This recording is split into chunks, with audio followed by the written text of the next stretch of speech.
nag-deploy ka pa sa Marawi. Yes, sir.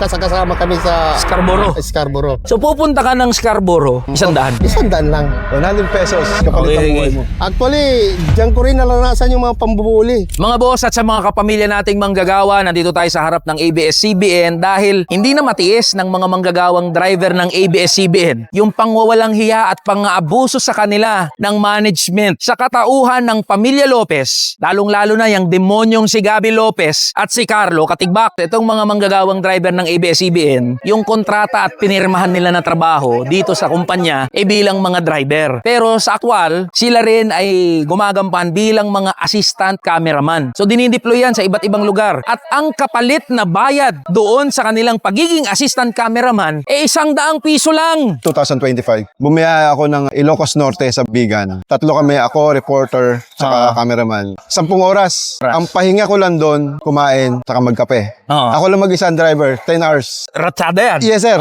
Pagdating doon sa location, pagbaba ko ng sasakyan, automatic yun. Assistant cameraman ka na kagad. Yung tripod, sir, hindi lang 1 kilo yun. Mahigit 10 kilo, sir.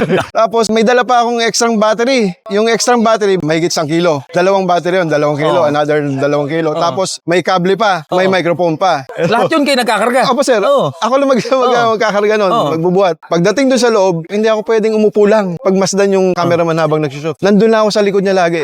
Hindi pwedeng mawalay ako sa kanya kasi dala-dala ko yung microphone Bayad sa akin, 600 minimum lang. Saan ka pa na-deploy? Mga Bagyo. Driver assistant cameraman din ako noon. Ipapasuggest mo na lang, mananalangin ka na lang. Sana huwag ako madisgrasya. Tapos ang bigay lang, 100 piso. 100 pesos kapalit ang buhay mo. Naikot ko yung buong Pilipinas dito sa deployment. Una, ang bit namin ngayon ay yung defense. So mga kinocover namin yung West Philippine Sea, yung mga balikatan, pagsasanay sa ating mga kasundaluan.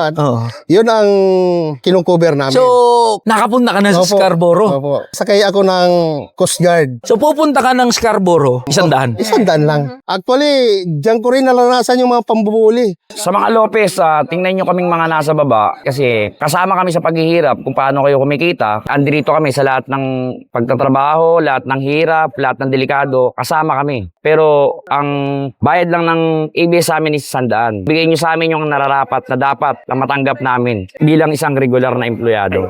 Ngayon mga boss, ang ginagawang dahilan ng pamilya Lopez at ni Carlo Katigbak ng ABS-CBN ay nalulugi na daw yung kumpanya. Kaya hindi nila maibigay yung mga benepisyo at mga karampatang pasahod sa kanilang mga manggagawa. Ayon sa mga report, merong 100 milyong piso hanggang 1 bilyong piso na paghahati-hatian lang ng 15 individual na top management ng ABS-CBN para dun sa tinatawag nilang retirement benefits. Ano yun? Sinasabi nyo, lugi ang kumpanya pero paldo ang management, yung pamilya Lopez at si Carlo Katigbak. Tapos yung mga manggagawang driver at mga manggagawa ng ABS-CBN ni hindi man lang mapasahod ng tama ng kumpanya. Kaya ngayon mga boss, ang gagawin natin ay una, na-assistehan na natin yung mga manggagawa na mag-file ng kaso sa DOLE NLRC. At pangalawa, magpa-file tayo ng House Resolution para imbestigahan yung mga possible violation sa basic labor standards ng mga manggagawa. Ngayon mga boss, alam natin na babanggain natin isa na namang oligarko, bilyonaryo, pamilya Lopez. Maraming mga abogado yan, magagaling na mga abogado. Pero hindi tayo natatakot na bumangga at sumagupa sa pamilya Lopez kahit pa oligarko at bilyonaryo yung mga yan. Tara na, kamanggagawa.